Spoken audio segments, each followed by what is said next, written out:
Hi, my name is Doug, and welcome to Emerald Hills Skies. Tonight it's kind of an impromptu session. We didn't notify anybody that we would be doing this, but it was just really fun for me to come here and take my time and work through the paces. We've got a new scope that we're trying to learn how to use. Here's a live view of the scope. It's about 200 feet out there in a field in the 35-degree winter. And I'm nice and toasty inside what you might call a control room here at Emerald Hills. It's actually my office where I work each day. And through a 200-foot Cat 7 cable, we're able to not only to control the scope, but to see what it's seeing as well. Tonight's been a fun night. I've been working my way through several targets. Right now, I'm looking at the planet Uranus. And if you've never had a chance to look at Uranus, then this is a chance you could take right now. Here's our planetarium software. We use an app called Sky Safari. And if you were to go outside right now and look due south, and then work your way maybe about 2/3 of the way up the sky toward the zenith, but not quite to the zenith, you would see the planet Uranus if you had some really good eyes. You can see it's pretty dim right now. Let's see what magnitude it is these days. 5.6. So it would be at the limit of your visual magnitude that you could see. Let's listen for a moment, just a little bit of a narration about Uranus so you can hear a little more about the planet. Uranus was the first planet to be discovered and marked the beginning of the career of the great astronomer William Herschel. This remote world orbits the sun at 19 times the distance from the sun to our Earth. Cold and remote Uranus was named for the ancient god who was the father of the gods. In a telescope, Uranus appears pale green, not blue as shown in most photos. In a 63-centimeter reflector, it is a tiny ball with no markings visible. Sometimes, however, Uranus differs in brightness from its published value of about magnitude 5.7. It could be that clouds of the kind seen on neighboring Neptune by the Voyager spacecraft obscure and cause Uranus to fluctuate like a variable star. More work is needed to sort this out. Herschel discovered Uranus in 1781 while conducting a survey, the first, of the sky. He examined each star as it came into the field of his telescope and noted details such as position, color, and if the star was single or a double. In the spring of that year, he spotted Uranus high in the constellation Gemini. He noted that the star was absent from his sky map, and upon looking with differing powers, he saw the disk grow or shrink in proportion to the magnification. Stars will not do this since they are too far off to be magnified in size. Herschel thought he had found a comet and reported the discovery. When the orbit was derived, it turned out to be another planet, the first ever found. The poet Keats mentions this in the lines, "Then I felt like some watcher of the skies when a new planet swims into his ken." Herschel became famous, and the new planet's discovery allowed him to set up a telescope building facility. At that time, he made the largest telescopes in the world. As for Uranus, modern observers and spacecraft show a cold and hostile world, a gas planet that is tipped over on its side relative to the flat plane of the solar system. Uranus also has a ring system like neighboring Saturn, but very faint. The system was reported by Herschel, but no later observer was skillful enough to see it, and its existence was written off as a mistake. Then, in the 1970s, it was rediscovered by a powerful telescope lifted high above the clouds in an aircraft. It's a tribute to Herschel's skill that it took an aircraft-mounted telescope to approach his accuracy. Uranus has at least 24 little moons. By tradition, they are named after the characters in the Shakespeare play The Tempest.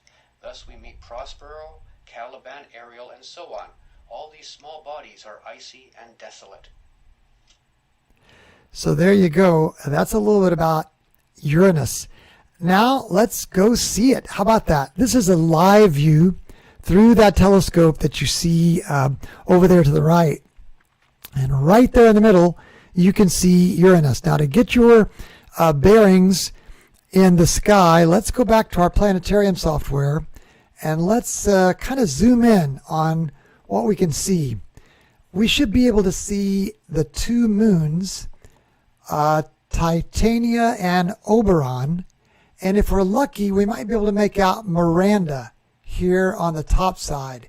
If we're super lucky, we might be able to see Umbriel on the bottom. Okay, so let's go back to our live view. We're using SharpCap to be able to view through our RASA 11, which, like I say, is out there in the field. This RASA 11 is sitting on top of an Ioptron CEM70G mount. That's the hunk of metal that points the tube, the RASA 11 optical tube assembly. And this CEM70G mount is very accurate, so it can point the telescope exactly in the right place. So I'm going to go over to SharpCap now and zoom in just a... Oh, that's probably far enough. Look, here are those two moons. Titania and Oberon. Titania and Oberon are here on either side. And then Miranda is the one that's just so close to the disk. And I think this might actually be this little galaxy, PGC 1476215. I don't think that's one of the moons. I think this little moon is just barely visible on the edge of the planet's surface. It's kind of hard to do this balancing act when the moons are so close, comparatively speaking, to the planet. We kind of have to wait till they're farther away, like these two. Again, Titania and Oberon. Titania and Oberon here.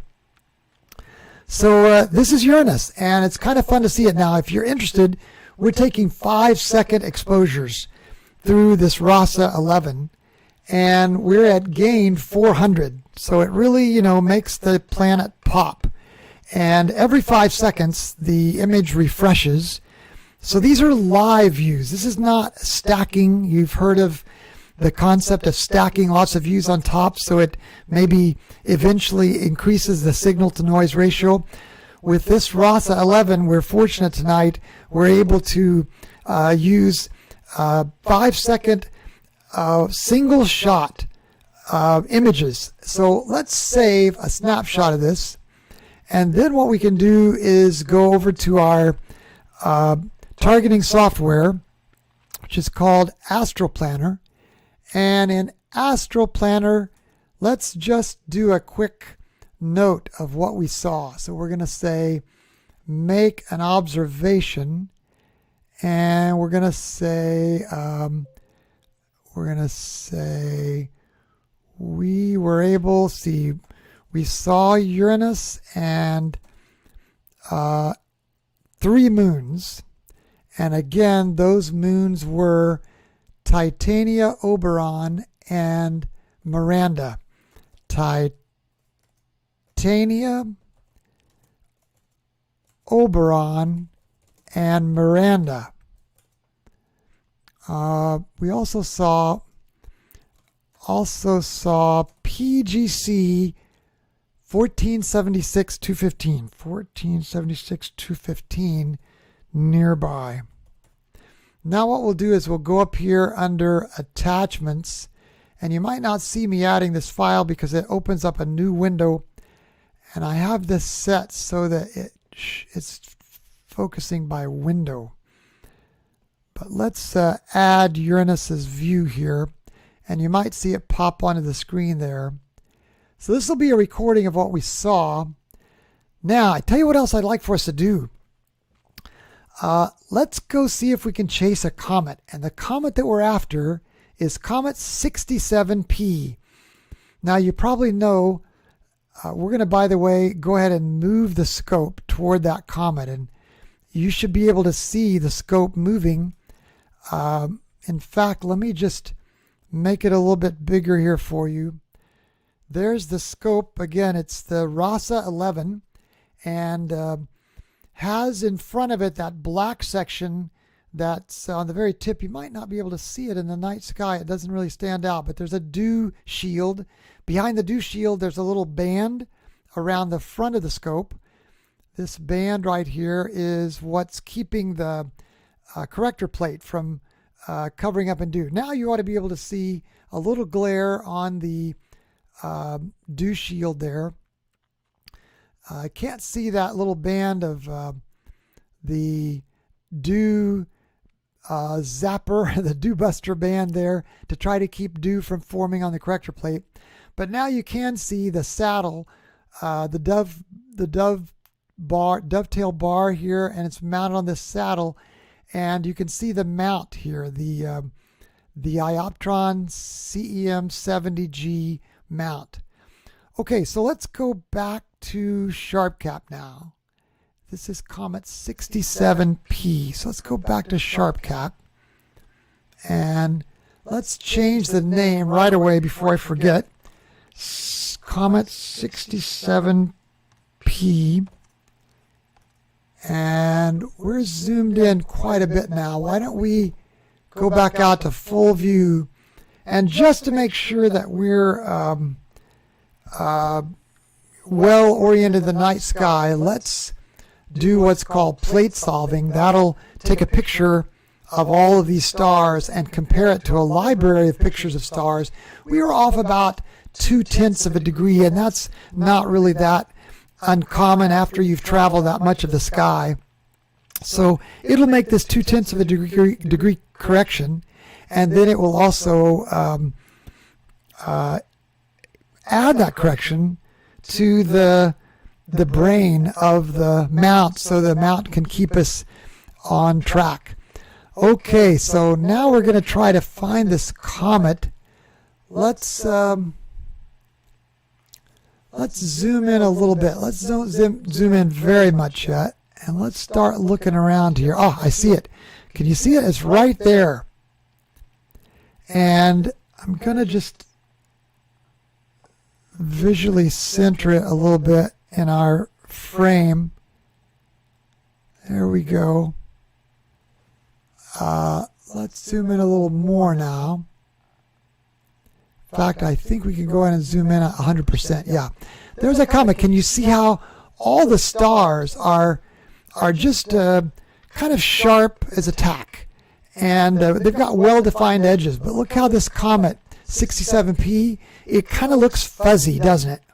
That's what the famous comet watcher Messier was looking for.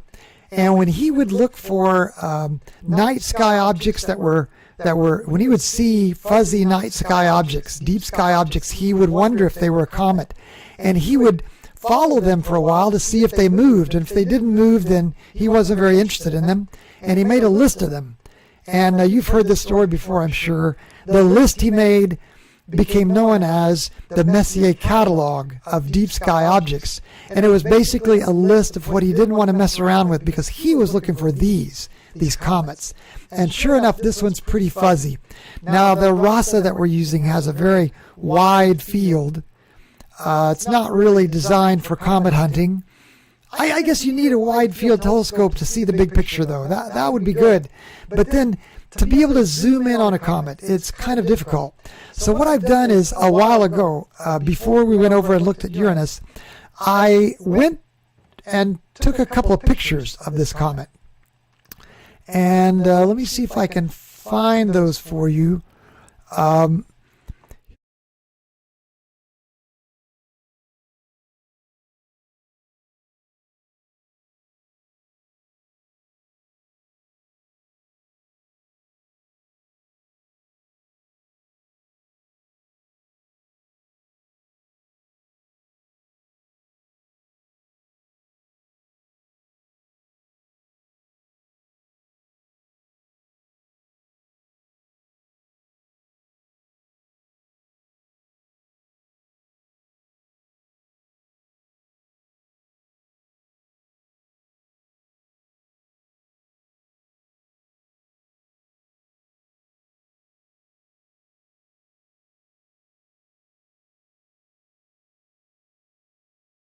Those were images that I took about an hour and a half ago or so.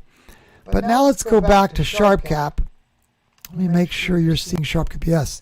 Let's go back to SharpCap. And there is this comet. It has continued to move. And what let's do is let's take a snapshot of it right now. And the other thing let's do, let's see if we can maybe tweak it a little bit and see a little more tail. And what we'll do is we'll just line up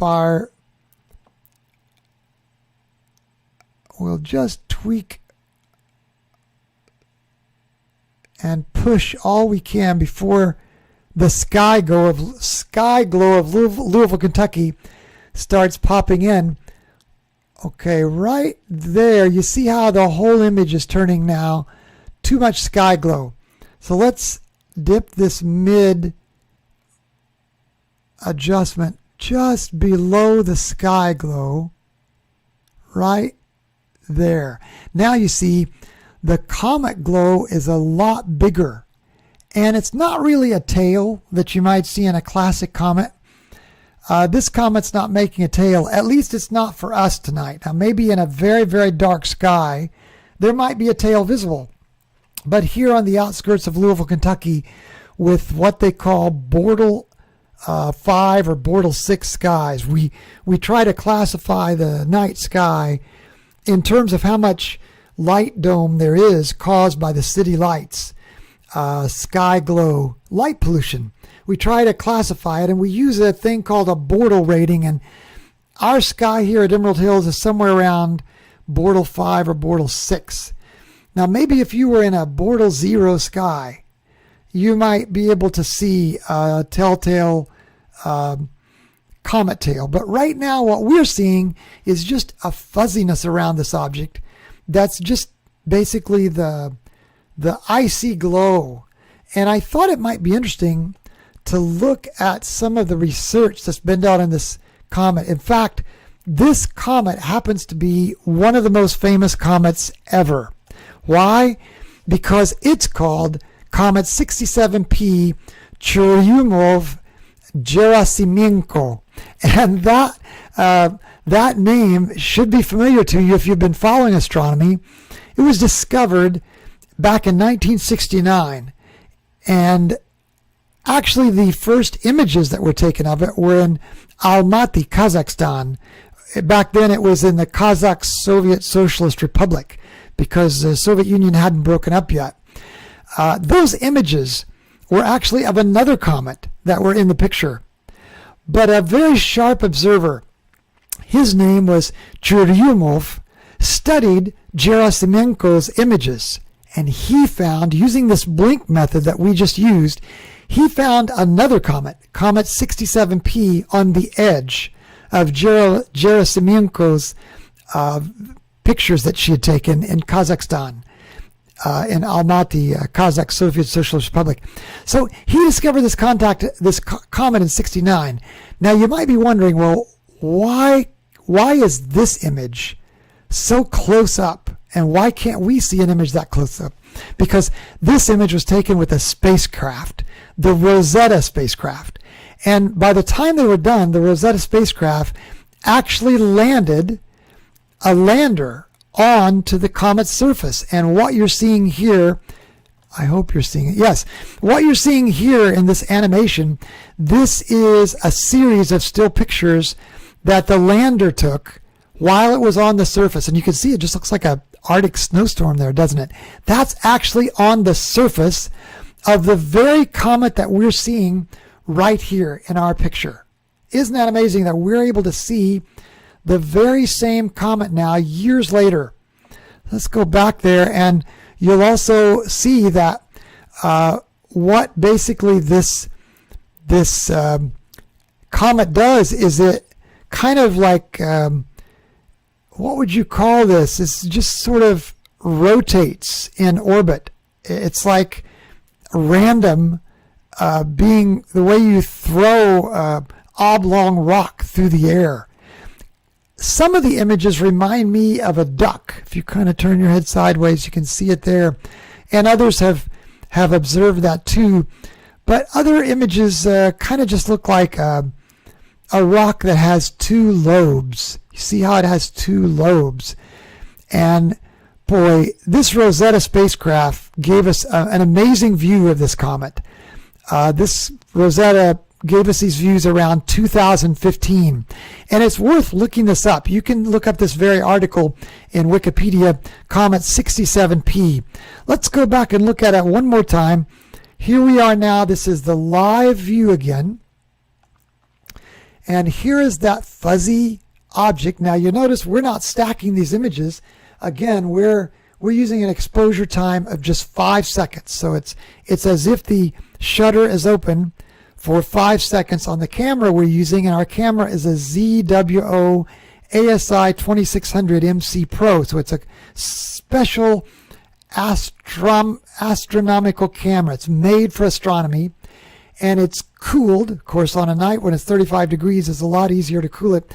But we keep it around 8 degrees below 0 centigrade, so we always get the same image value from it. And that way we can make special darks and flats, they're called. There are two different kinds of calibration frames that allow us to tune the camera really precisely so that it tunes out more noise and artifacts. So we've got the darks and flats running now, and this Astro camera is opening up its shutter, so to speak. It doesn't really have a shutter, but if it had a classical shutter, it's a good metaphor, for 5 seconds to take this image at a gain of 400. Gain is kind of like a ISO in the single lens reflex old-fashioned camera world. ISO, ASA we used to call it in photography. ISO is a measure of how sensitive the sensor is on your snapshot camera, perhaps. So it's gain 400 at 5 seconds. And say goodbye now. This is the last time we might see Comet 67P for a while. It actually is the closest to Earth right now in its path over the next 6 years. It won't be this close again. It'll go back out now in a very, very distant orbit out by Jupiter, let's say. And this is the closest it will be tonight and tomorrow night. So it's really fun that we were able to see this one more time so that you can actually see it move. Let's go back to those two images I took just a while ago.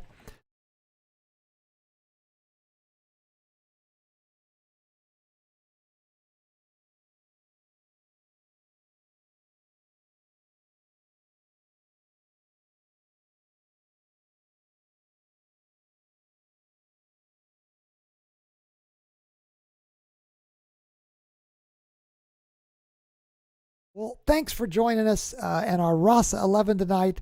Thanks for tuning in, and it's been great having you. I hope you can see us again on Emerald Hill Skies. If you like this kind of content, I hope you'll subscribe. It doesn't cost you anything, and it's a great way to kind of boost the channel so others can see it as well. We don't get any income from it, but it's a great way so that when we invest late nights like now it's about 2 a.m., it's a great way that you can give something back to the channel. So we hope you'll subscribe, and also we hope you'll come back, maybe give it a thumbs up if you like this kind of content. Let us know your questions about comets or planets like Uranus. Let us know your questions, and we'll look forward to being back here another night here at Emerald Hill Skies, and just appreciate you being willing to tune in and watch this recording so that you can be with us. One more thing I'd like to do is just see if by chance did anybody stop by live, and we'll see if you're there. It looks like nobody stopped by live, but it's no wonder because it's 2 a.m. in the middle of the night. But I hope that you were able to stop and see this recording. And if you're watching it now, it means you did, and thanks for watching it to the end. Thanks to God who made these amazing celestial bodies that we can monitor and enjoy and be able to take in here in the skies over Emerald Hills on the outskirts of Louisville, Kentucky.